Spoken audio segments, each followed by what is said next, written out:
గాడిద కొడుకుల గోమాత రాజకీయం.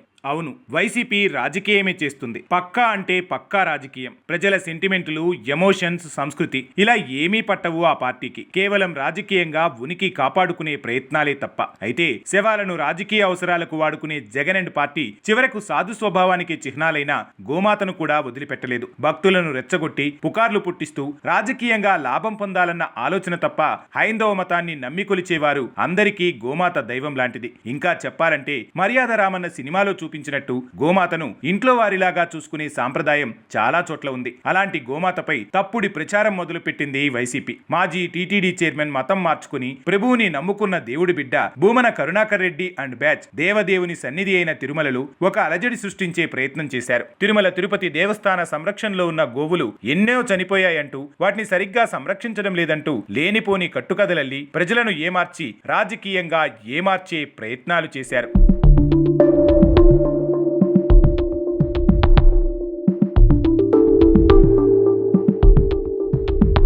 అయితే టీటీడీ నుంచి వినిపిస్తున్న వాదన ప్రకారం వారి సంరక్షణలో 1785 గోమాతలు ఉన్నాయి. అవి వాటికి సంబంధించిన ఆహారం, ఆరోగ్యం అన్ని విధాలుగా నిపుణుల సంరక్షణలో ఉంచామని బయట వినిపిస్తున్న వదంతులన్నీ పచ్చి అబద్ధాలంటూ చెబుతున్నారు. కానీ జగన్ అండ్ పార్టీ మాత్రం ఈ ప్రభుత్వం గోమాత సంరక్షణలో పూర్తిగా విఫలమైందంటూ టీటీడీ సమక్షంలో ఏదేదో జరిగిపోతుందన్నట్లుగా ఫేక్ ప్రచారం చేస్తూ పబ్బం గడుపుకుంటోంది. ఇక ఈ ఫేక్ ప్రచారంపై స్పందించిన తిరుమల తిరుపతి దేవస్థానం వదంతులను నమ్మవద్దంటూ తిరుమల చాలా సురక్షితంగా ఉందంటూ రాజకీయ లబ్ధి కోసమే వైసీపీ ఇలాంటి కథనాలను తెరపైకి తెస్తోందంటూ చెబుతున్నారు. అయితే ఇక్కడ జగన్ చేస్తున్న ప్రయత్నం ఏంటంటే గోవుల విషయంలో ఈ ప్రభుత్వం చాలా నిర్లక్ష్యంగా ఉందని, జగన్ ఒక హిందూ మత ఉద్ధారకుడని చెప్పుకునే ప్రయత్నమే తప్ప వేరే ఏదీ లేదు. ఎందుకంటే నిజంగా జగన్ హైందవ మత ఉద్ధారకుడే అయితే ఆయన పాలనలో తగలబడిన రథాలు, ధ్వంసమైన దేవుడి ప్రతిమలు, దాడులకు గురైన విగ్రహాలు, సాక్షాత్తు రాముడి కోవెలపైన జరిగిన దాడులు ఇలా ఇన్ని ఘోరాలు తన హయాంలో ఎందుకు జరిగేవి? వాటిపై యాక్షన్ ఎందుకు తీసుకోలేదు?